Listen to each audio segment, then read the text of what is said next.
ॐ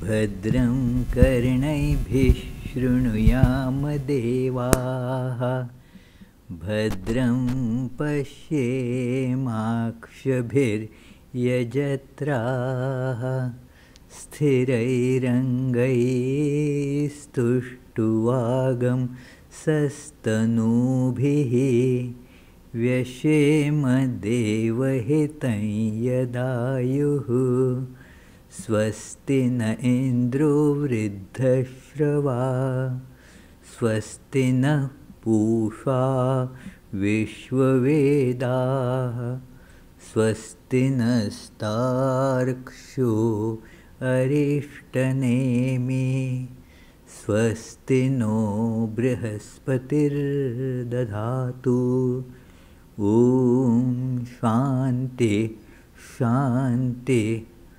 शान्तिः.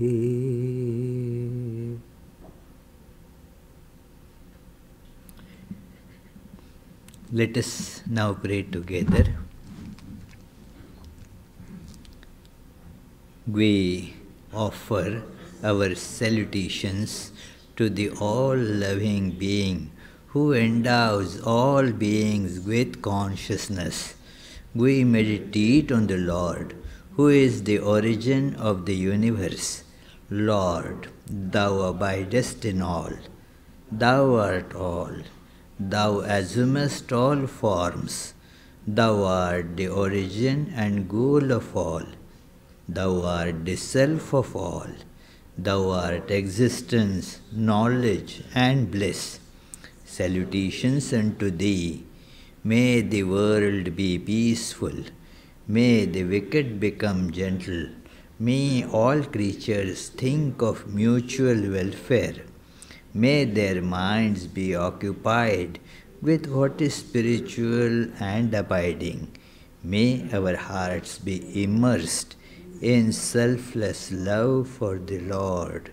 Peace, peace, peace be unto all. An opening song will be sung by Shravani. It is a Bengali song, but she will tell the meaning of that song.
O Mother Divine, you are the primordial force of this universe.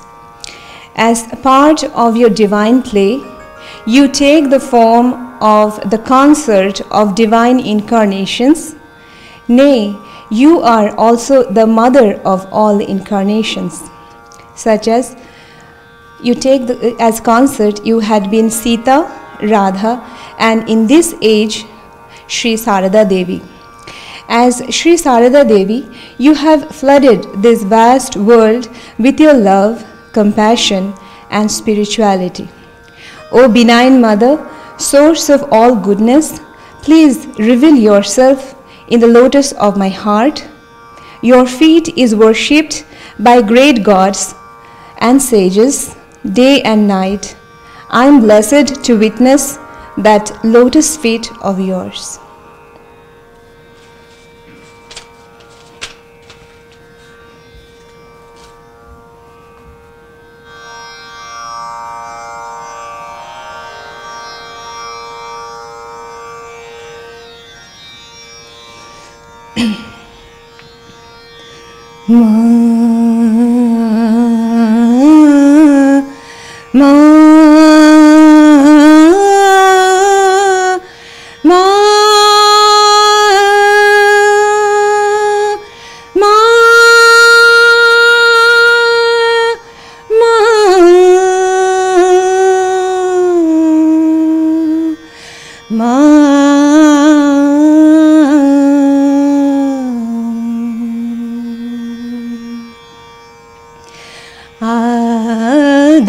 Shakuti Matrimurati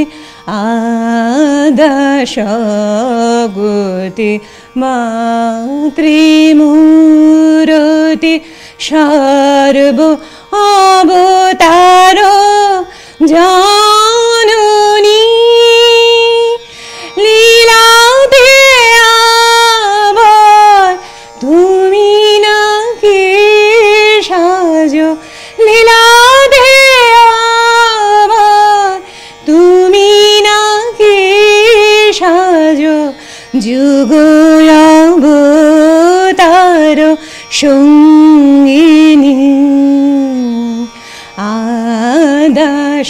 আদাশাকুতি মাতৃমূরতি সর্ব অবতার জাননী লীলাতে আবার তুমি নাকি সাজো যুগ অবতার সঙ্গিনী আদাশাকুতি মাতৃমূরতি ত্রেতা যুগে তুমি সাজিয়াছ সীতা দাপরে আবার সেজেছ মা রাধা ত্রেতা যুগে তুমি সাজিয়াছ সীতা দাপরে আবার সেজেছ মা রাধা এবারে সাবার স্নেহময়ী মাতা এবারে সাবার স্নেহময়ী মাতা শারদেশ্বরী রূপিণী আদাশাকুতি মাতৃমূরতি সর্ব অবতার জাননী লীলাতে আবার তুমি নাকি সাজো যুগ অবতার সঙ্গিনী আদাশাকুতি মাতৃমূরতি তুমি ক্ষমারূপা তপস্বিনী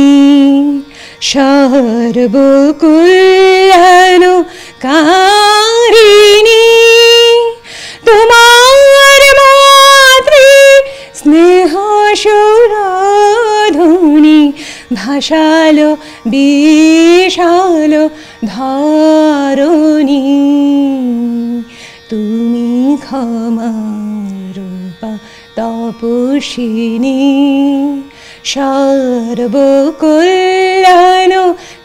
সর্বকল্যাণকারিণী তোমার মাতৃ স্নেহ সুরধুনি ভাসালো বিশালো ধরণী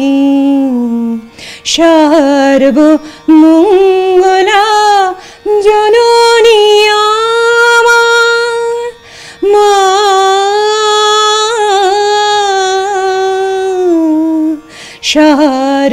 সর্বমঙ্গলা জননী আমার হৃদয় কমলে প্রকাশ এবার সর্বমঙ্গলা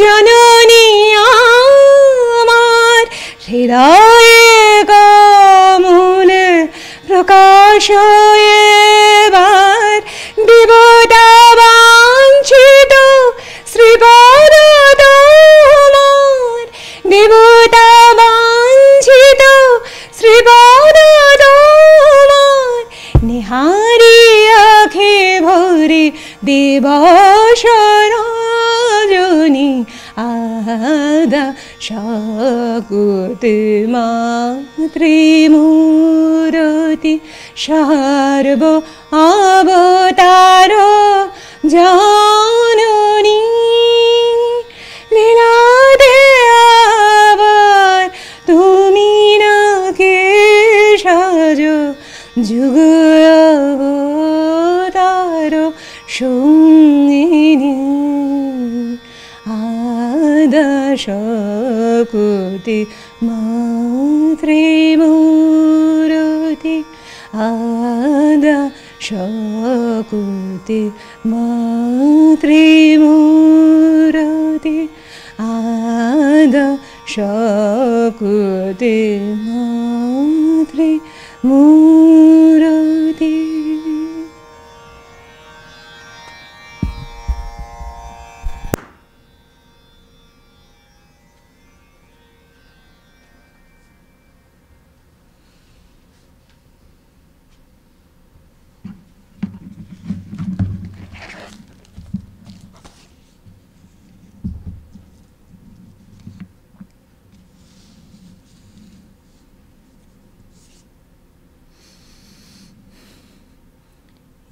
यथाग्नेर दाहिका शक्ति रामकृष्णे स्थिता हिया सर्वविद्या स्वरूपां तां शारदां प्रणमाम्यहम्.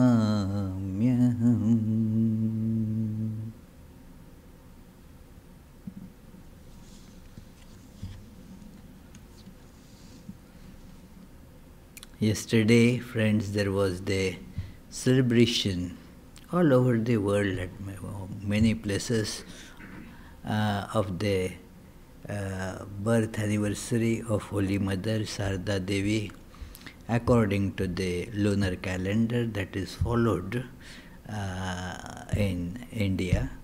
And we also had a festival here. Today we shall think about the Holy Mother Sarada Devi as exemplar of the principle of non-duality as taught in Vedanta. This is something that needs to be understood at a deep level. Many times the idea or just the word non-duality gives this impression that, well, so all that is seen here, that is to be considered as unreal. It is to be just removed from one's awareness, and one has to see that I alone am the reality, I alone am the truth, the Atman alone is true, everything else is unreal, and therefore one should not look at that. One should just run away from this world of multiplicity.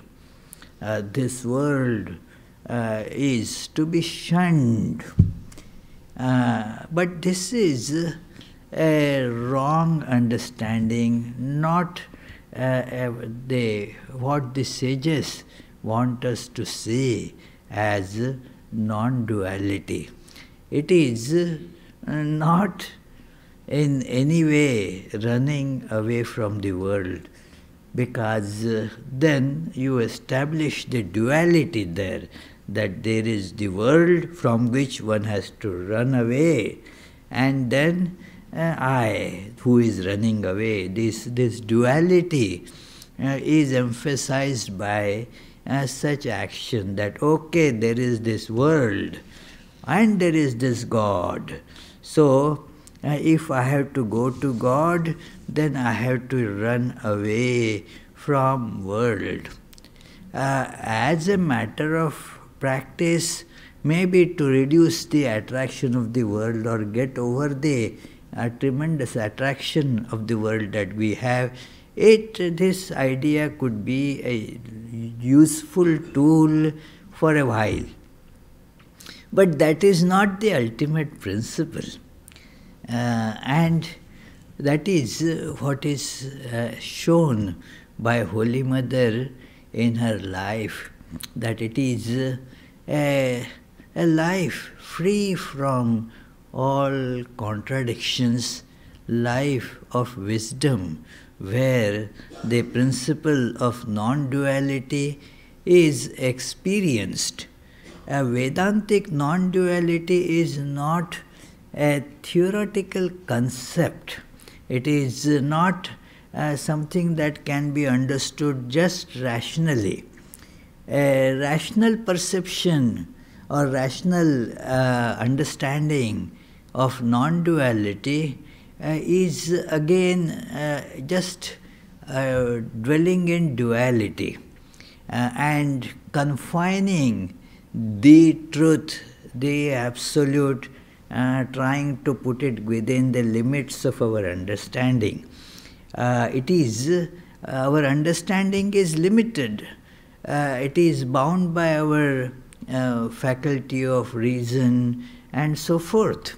So when I say that I understood this non-duality by my reason, then what it means is I have not understood because I have limited it by my reason.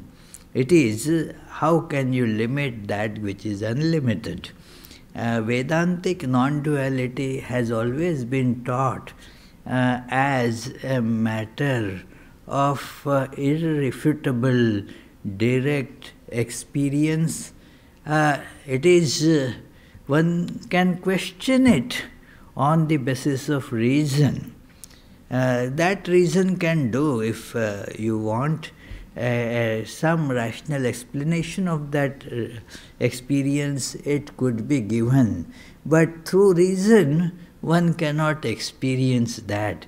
It is something superior to reason, where one transcends the limitations of our brain, our mind, all the faculties that an individual is having of understanding things. It is going beyond our own little ego, and thus it is vanishing in a way of all distinctions of I and the world. This distinction of vanishing, the distinction between the perceiver and perceived, that is where the non-duality, as explained by Vedanta, comes to the footing of experience. Yes, it is matter of experience. The texts of Vedanta, many Upanishads and Bhagavad Gita present that as experienced by the sages. The authority is not reason, but the authority is the direct experience of that total oneness. And therefore, whether a person is sitting in a cave, locked in a cave, where is not mingling with people, that person is can have the non-dual experience. But also a person who is involved in all the activities and interactions with people, that person also can be imbued or seeped with that same non-dual nectar. It is not that one has to be just sitting in a cave and meditating, and then what something comes in that meditative imagination, call it a non-dual experience. that is not a complete description. It is when one is seeing this multiplicity, still the awareness of one does not get vitiated or changed at all. It is that while seeing the multiplicity, apparently, that apparent nature of this multiplicity, without any change in the one principle that is contained in all, that is a complete picture, as one can see. And this is what we can see in Holy Mother's life very vividly. It is, she is experiencing that every moment of her life. She is a very active person. We see her as almost all the time doing a lot of work.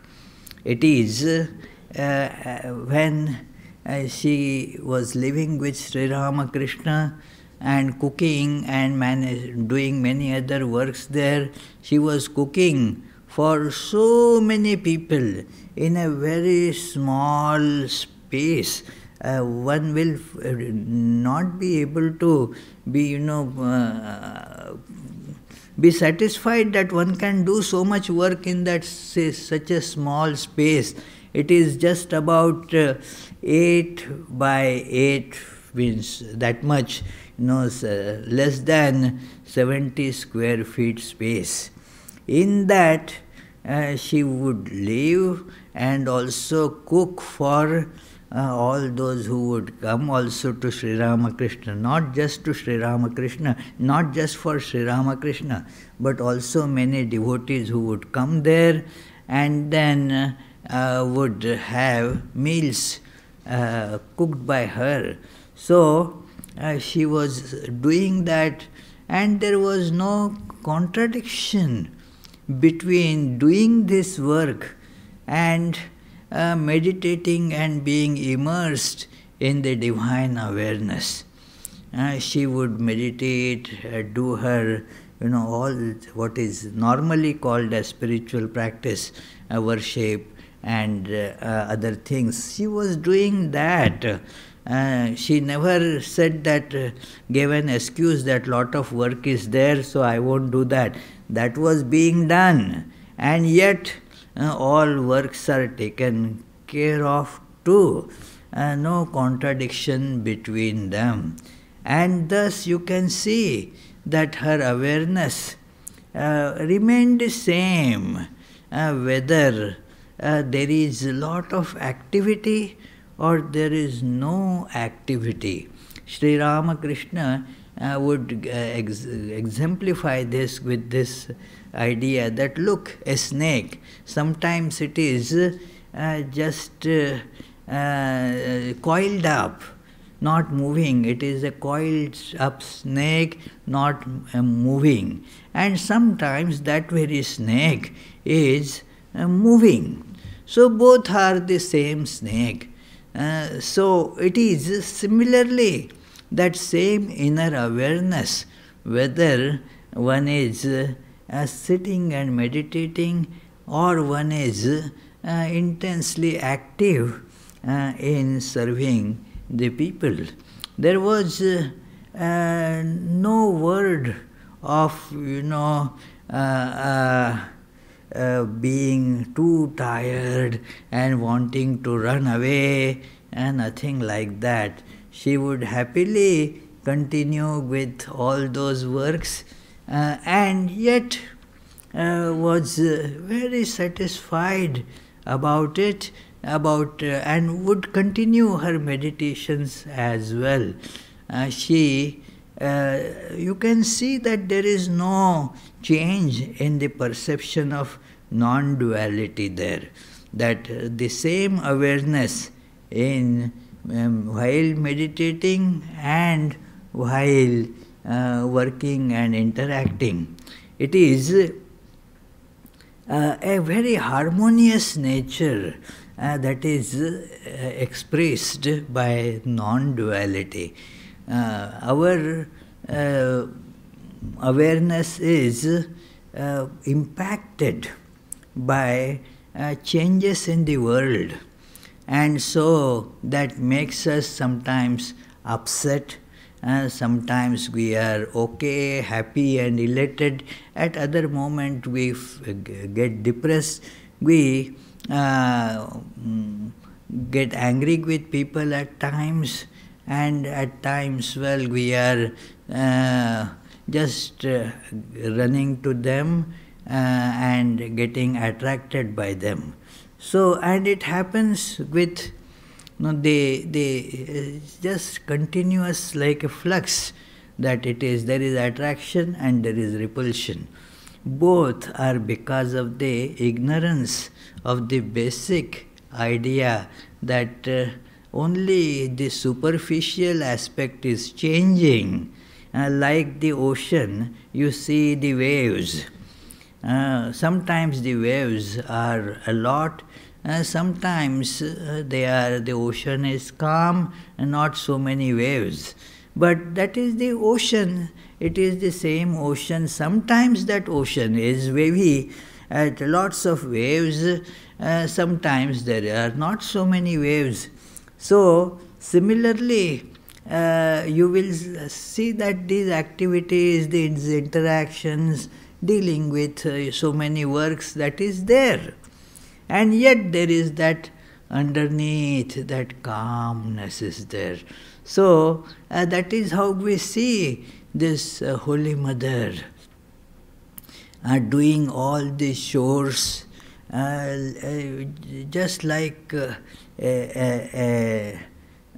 person who is hired for work of that nature, to clean, to cook and so forth, a helper, and managing all that. And then that very person being worshipped by an incarnation of God, Sri Ramakrishna herself, worshipping herself, that it is she has been worshipped by Sri Ramakrishna himself. So you see that both these opposite pictures, but she is calm in both these. It is in Bhagavad Gita, there is a nice section at the end of the second chapter. It is titled as the signs of a person established in wisdom. So one of them is this, that person's awareness does not get changed by some favorable circumstances or unfavorable situations. Sometimes, yes, there are, the happy occasions. Yes, the weather is very good. There is all, everything that you wanted is available around you. So you may feel happy, okay, fine. But then there are sometimes the weather is not very favorable, not only the external weather, but the internal mental weather, that also is not favorable. So you tend to get upset. But a person of established wisdom does not become elated or depressed, because sees that in both the reality is the same. Yes, nabhinandati nadveshti, that is, they are the words used in Bhagavad Gita, that it is, the person does not become overly elated, that whatever tat prapya shubha shubham, sometimes there would be very nice situations, at some other time there will be calamities, and yet this person remains same. Look at Holy Mother, that so many different situations she faced, and yet she faced them with that kind of harmonious understanding that it is all the same divine principle that is sometimes appearing like this and sometimes like that. So that is, you can see that in her life, as described by Swami Vedantic in that beautiful hymn, that she is the embodiment of purity. Her character is perfectly pure, her life as well is pure, the one who is embodiment of purity. Now what is pure, if you look at the deeper meaning of this word pure, pure actually means non-dual. For example, what do you say when you call pure water? Means there is just water, there is nothing else mixed in that water, then it is pure water. So purity, that word indicates non-duality, that there is no other but God in that awareness. It is like a person who sees that they are all the same substance, irrespective of the externally different shapes and different names. Like the familiar example of animal crackers, that they are different in names, different in, the shapes are different, and according to those shapes you give different names to them. But a person knows that, well, the underlying substance is the same in all. You can eat any of it, will taste the same, will have the same nutritional contents and all that. It is, you buy them with weight, all animals are put in the same bag, and you buy it by pound. So yes, 1 pound of animal crackers, it is there may be a few elephants, a few rabbits and whatever, and they are in the same bag. You know that they are same. So that awareness, when you see all different shapes here, and what we become aware of here is the shapes, and to those shapes we give names. That yes, this is Charlie, this is Carol, and so forth. You give names according to the shape that you see. It is just like animal crackers, but inside there is no change in this substance. So that awareness is the awareness. It is just again an example, friends. Holy Mother had that awareness, and she didn't need to give lectures for explaining that. Her presence was quite capable of imparting that wisdom according to the necessity. Her way of teaching also showed this non-duality. And not talking, that was not necessary. It is the inferior teachers, they give lectures and try to rationally present things and so all that. The teachers like Holy Mother, their presence, because that knowledge of non-duality is so intense, that I here and I there, the I in the teacher and I in the taught, they are not seen as different, and thus it is just like pouring from one pot into another pot. It is so easy for them to transmit that knowledge. This is an example of Holy Mother's awareness of non-duality, as she travelled to South India, and she didn't know the language. Many, when they learned that she is wife of Sri Ramakrishna, the guru of Swami Vivekananda, the world famous orator and all that, they thought that Holy Mother also will be delivering a few discourses, and like Swami Vivekananda's lectures, she will also be giving very inspiring and wisdom-filled lectures.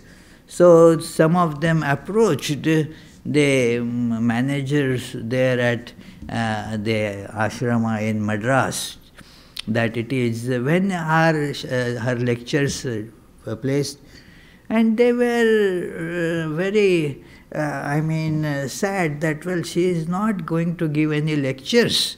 Yes, she is not giving any lectures, but people came to see her, and then many were given initiation by her without the common language, and yet there was the communication through communion. The communion means, this, that of course that is a similar idea in this Catholic communion. They give communion, means you actually feel that oneness with God through that medium, that yes, we feel that sense of one with God. Now here communion, the idea is that there is oneness of this self, and through that the communication becomes possible. If there is no communion, then howsoever you try to communicate, that it doesn't stick, because there is no, that basic understanding of oneness is not there, and therefore no connection gets really established. And so only lot of words are spoken.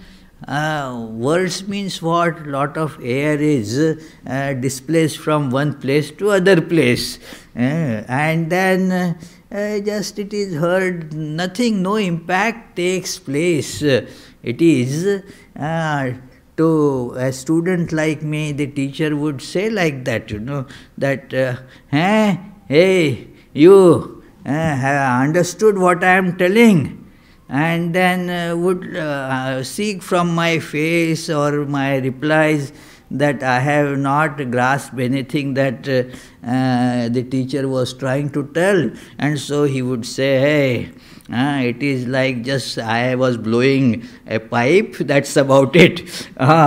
Was I just blowing a pipe? It is that you didn't understand anything.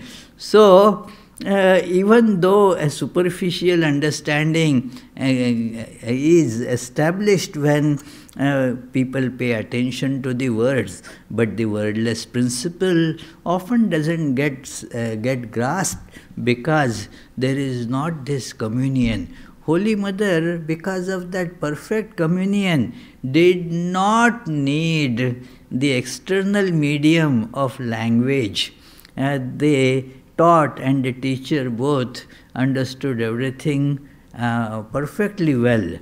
We see that her harmonious understanding about the external differences between the different shapes. Now she is watching the external difference in shape, and so she is calling them accordingly. Like when you are looking at the animal crackers, then you know that this is a deer and this is a dog. You see those shapes and you understand this is deer and this is dog. But that naming does not change the inner substance, that it is the same. So she would see people and then exactly address those according to their different names, yet knowing the sameness inside. So there is the very often quoted statement of her. It is a very deep statement that it is that Sharad, Swami Sardananda, she said, well, he is my son, and also Amjad, who was a robber and a person of not very good character, had spent many years in prison. He was in and out of prisons all the time, and would go and again do some robbery and so forth. But he also was very devoted in his own way to Holy Mother. And so Holy Mother said that he is also my son. He is also my son, Sharad Swami Sardananda, externally speaking, a completely different personality. Like again, so see in the animal crackers, a mouse and a lion. As mouse, and there is so much of difference between a mouse and a lion. They are not same. So Swami Sardananda is so different from Amjad, a highly venerable monk and a very close attendant of Holy Mother. Holy Mother's faith in Swami Sardananda's arrangements for her was just unique. She would say that he can take my load. If he is there in Kolkata, then only I can go to Kolkata. Nobody else can manage my affairs. It is too difficult. So that Swami Sardananda, the author of that wonderful book, Sri Ramakrishna and his divine play, that Swami Sardananda. See, where is this Amjad? Where is Sharad? Exactly. Where is the mouse and where is the lion? Well, but look within. They are same, divine, and Holy Mother would say it that openly when you see Amjad was a Muslim. And so one day as he had come to Holy Mother, and it was decided, well, please, Holy Mother immediately arranged for some food for him, and he sat for taking his meals. And then there was Nalini, one of the this nieces of Holy Mother who was staying there, and then she was a Muslim and a kind of bad character, so she wouldn't properly serve food to him, would kind of from a distance would throw there. And Holy Mother said, hey, can anybody eat properly if the food is served like this? Come on. And then she served herself to Amjad that, look, this is how, that there is no distinction. Amjad is my son. And Sharad also is my son. That no contradiction. See, this is the test of non-duality. A person established in non-duality has a very harmonious attitude to every experience, because having this, in the midst of all differences, is seeing that oneness internally. So this is the Holy Mother's very clear understanding. So there was no conflict at all. It is another idea that you read about that in Upanishads and Bhagavad Gita. You see that in Holy Mother's life, that she would feel for everything, respect everything. There was a cat at there where she was living in Udbodhan, a house in Kolkata. And then that cat, of course, according to the nature of the cat, would, you see, just steal the food and do all sorts of, and so the Swami there, who was looking after all those supplies, and or the manager Swami there, would get very angry with that cat. And so one day that he gave that cat a nice thrashing. And then Holy Mother didn't like that, and she told him, she had already told, hey, do not treat that cat like that. But then at that, to emphasize the point, she said that to him, I am in that cat also. I am in that cat. So, it is the principle in Vedanta, as Ishavasya Upanishad puts it, that yastu sarvani bhutani atma iva bhut vijanatah, that in all these different entities, the one sees that I am in all these entities. Now, that person, therefore, does not hate anything or does not covet anything. So, this is, you see, in the life of Holy Mother, she would give proper respect to everything, would avoid wastage. Avoiding wastage as an economic principle, a principle of, preserving environment and so forth. That is, of course, a very good idea. But Holy Mother's attitude towards that was very spiritual, and not just an environmentalist attitude or attitude of saving, that one should not waste things.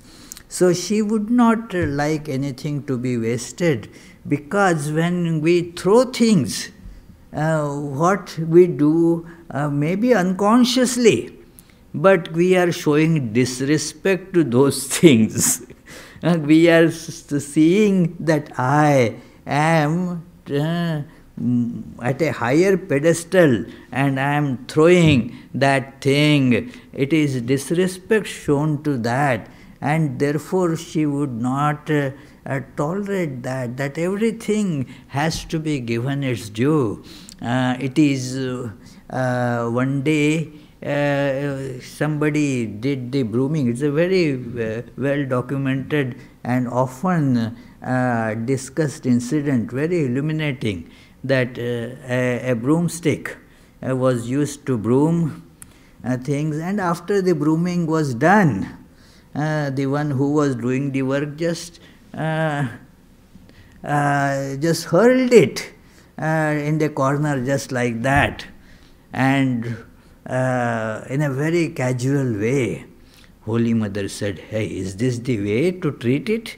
That broomstick did so much work for you, it helped you, and now your work is done, so you are just throwing it like that? No, it is to be given due respect. Just lift it and respectfully keep it in its place. This respect, showing respect to everything by seeing the same being, Do we like to be disrespected? No. Then do not show disrespect to yourself in other things. It is, if you see that you are to be respected in this body, why do you not want yourself to be respected in other things? It is, you are showing respect to yourself by hurling something like that in a disdainful manner does not express that respect at all. In fact, it expresses an utter disregard. And therefore, Holy Mother says, no, that is not to be done. Look at that underlying awareness of non-duality there. It is, she was so involved, whatever work she would do, she would get completely involved in it. And so, that is again a person who is established in this non-dual knowledge, becomes very attached and yet detached. There is perfect control, that the mind, okay, I have to do this work, so attach to that work at that time and completely attach to it. Like a switch. A switch, when you want to put on these lights, if the switch is not completely attached, then the lights will not come on or will start flickering, will come on and go switch off. So it is completely in a connected way. The current is passing very well because it is completely connected. But it is not permanently glued there, so that when we want to switch off the lights, we can just switch off. Okay, off now. It is that it is completely off, on or off. So to put mind in something and to detach it from there at will, that was the skill of a person who is established in this non-dual wisdom. And in Holy Mother, we see that to an amazing degree, that she would be working, dealing with all her different relations and the other devotees. Her family was an example, and that is, there is a purpose, a divine purpose for her family being like that. You wouldn't easily find a family with so many problems and so many troubles, really. You name and that is there in that household, you see. It is a lot of problems. Her brothers were, except one, they were very quarrelsome, very possessive, and although their eldest sister, that eldest among the siblings, she was divine, and yet these brothers, they never thought of any spiritual understanding any time. They just wanted all the material positions, and they would always be after their sister to get more and more and more. It is, then there are these examples of that Radhu. That is, she used Radhu to live in this world.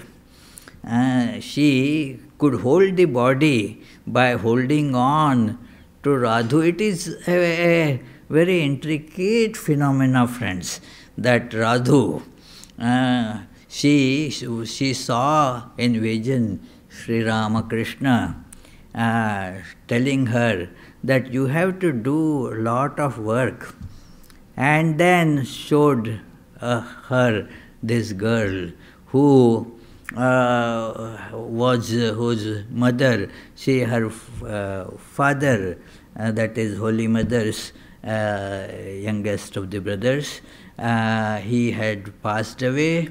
At that time, his wife Surabala was pregnant, and then this little child was born, and because of many of these shocking incidents in her life, this little girl's mother, Surabala her name, she had gone kind of insane and was not capable of taking care of this little girl. So, Holy Mother said to herself, if I don't look after her, who is going to take care of her? And this is Maya, you see. This is, we get this idea. Unless I take care of this, who is going to take care of that person? They all depend on me. My children depend on me. My spouse depends on me. My parents depend on me. They all in my workplace, they all depend on me. We assume too much self-importance. Without me, things will not move. Without me, my child will not be able to survive. Without me, things, that is, without me, our world doesn't move. I am the centerpiece there, you know. And then that is how we get whirled around in this, what is called the nations, Maya. In this web we get caught and thus lose track of the truth. So now with Holy Mother it is all different. She, for completing her divinely ordained work, she has to live here. So this girl was given there, that you take care of her, that will be, that is your Maya. You hold on to this Maya, that will enable you to live in this world. Otherwise, how will this body survive? So, she therefore took it up, and then all others, her disciples, so many devotees coming to her would wonder that, well, what is this? This Holy Mother, she is always thinking about this Radhu. She is paying all attention to her. She doesn't have time to talk to us because she spends so much time. And so many said to her that, look, you are terribly attached in this world. It is, you are all involved in this. So one day when this was being said, she replied, well, what can I do? I myself am Maya. Now this is a very deep, very profound statement. I myself am Maya. What can I do? It is, that means she is not bound by it. It is her Maya. And Sri Ramakrishna explained this, that, well, it is the Maya of God. So does God get bound by that Maya? No, no. It is God's Maya cannot bind God, but others, they get bound by that Maya. And he gave a very nice analogy, that the poison is in that snake's mouth all the time. Because of that, that snake doesn't die. But anybody who gets stung by that snake, that fellow dies.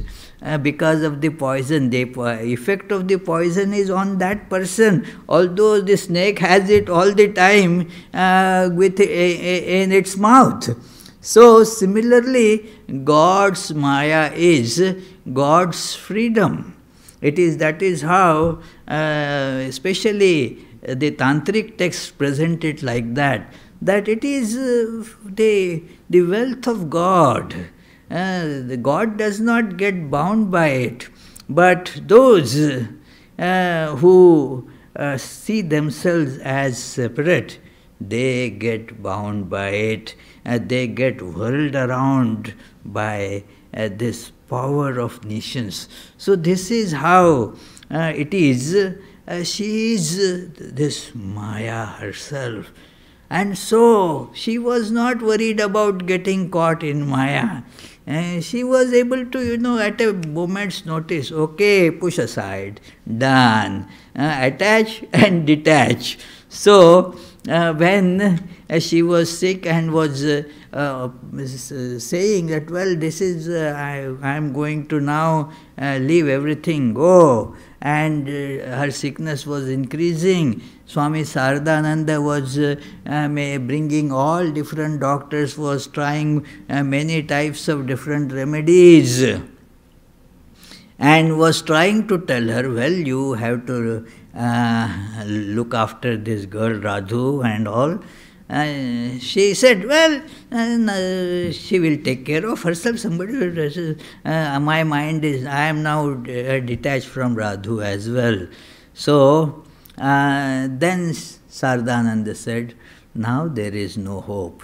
If she has given up this attachment to Radhu also, now that means she is going to give up her body. So that was, the extent of this non-dual experience that we see in this pure life of Holy Mother, that all these different things happening in her life, nothing of that sullied that inner divine awareness that she herself was. So let us meditate on that, and then if you at all have a comment or a question, or you want amplification of something, and we can take it up.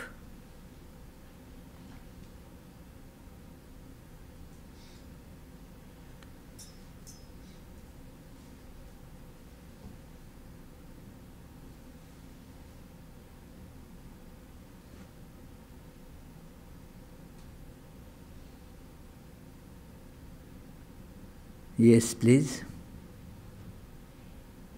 Very good. There is no question today. So now we will have Arati.